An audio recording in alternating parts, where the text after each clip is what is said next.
Our next presenter is 7th grader Goldberg. He is somewhat of an addict. He is always on his phone. However, for his presentation, he gave up all his devices for a week. Give it up for Jordan.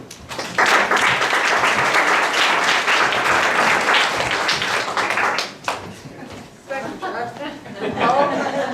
A while ago, I was told that I had to give up all of my electronics for 1 week by Mr. Waller.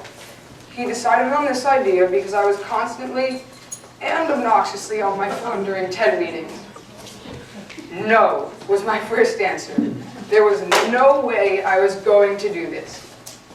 But after persuasive talks, my parents urging me to do this, and the lack of other ideas for a TED speech that come up in my head, I finally agreed. Technology is like sleep to me.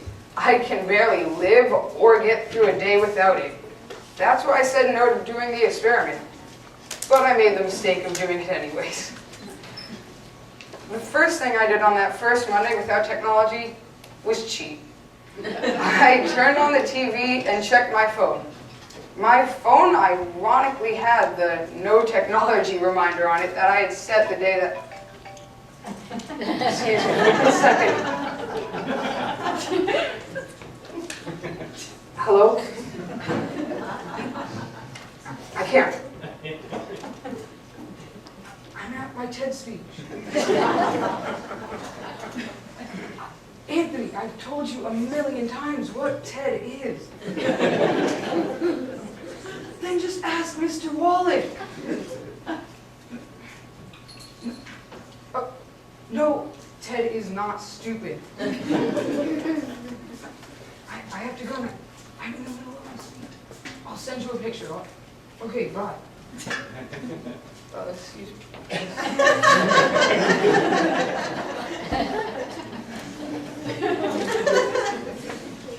Okay. Done with my phone. Now, where was I? Right. So, the first thing I did was cheat. And, well, when I set that reminder, looking back on it, it probably wasn't the best idea to set a reminder on the phone that I wasn't supposed to use. But, well, I guess that was just a sign that I was going to fail early on.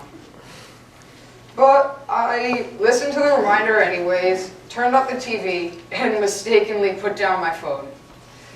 15 minutes later, I was wandering around the house aimlessly with nothing to do. That's why putting down my phone was a mistake. It's not like Mr. Wallach was following me around my house and peeking through my windows to make sure I wasn't using technology. Yet on this first day, I could contain my need for electronics. The days to follow only got worse. I was watching TV, playing Xbox, and using the computer. I failed. I could barely last a day without electronics. But I never touched my phone. That is until Saturday. I was staying over at my grandparents' house who had no idea about this experiment, and I stuck my phone into my bag on the way out the door. When I arrived, I barely acknowledged them and headed straight up to my room. That night, they could barely get me out to dinner. I was texting, playing apps, and on Instagram. This is my life. I can't stay away from technology. But my life's experience proves why it's perfectly fine why I cheated on this experiment. Without technology, I would have no friends. The only way I keep in touch with friends outside of school is using my technology by texting. If I couldn't text, I would have no friends. For example, I was texting as I wrote this speech, keeping a relationship with another friend. Honestly, without technology, I would be lost in all life socially. Life for me would be extremely dull. In another aspect of life, school, I would be struggling. Without today's smartboards, laptops, and desktops, my learning skills would be lacking.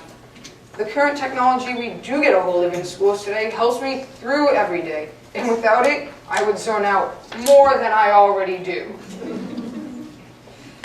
Yes, there may be a problem there. To you, but not to me. This is perfectly normal. In fact, I would even ask for more electronics in the classroom, such as iPads, which I know our 6th graders are getting next year, and also, way back in 2011, 2 years ago, Apple officials already knew of more than 600 schools that had launched the one-to-one program. The one-to-one program is when, in one school, at least one classroom of students is getting iPads to use for each student to use throughout the day. I feel that I would learn even better with this. But for my generation, our reliance on iPads and other modern technology is the same exact thing as the previous generation's reliance on the automobile and electricity. This is the 21st century. This is normal. Now, let me tell you about one experience that I had involving a young child and technology over my winter break trip to Los Angeles. I was staying with a very close family friend who had a 2-year-old son named Max. The first morning we were staying there, we went to a diner that the family commonly went to for breakfast. After we had ordered our food and began to wait, like any normal 2-year-old, Max became uncomfortable and didn't want to wait for his food. What happened next amazed me. The mother quickly pulled an iPad out of her purse and handed it right to Max. Max, with ease, unlocked it, went to the videos, scrolled down, clicked on Elmo, and began to watch. I couldn't believe it. There was a 2-year-old sitting at this table, in fact, right next to me, who was operating an iPad just as well as I could. And as a matter of fact, better than my parents could.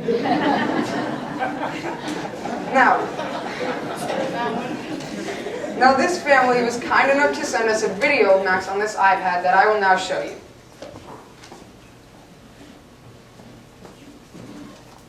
As you can see, even the youngest children use technology. This is why it's okay that I cheated on my experiment.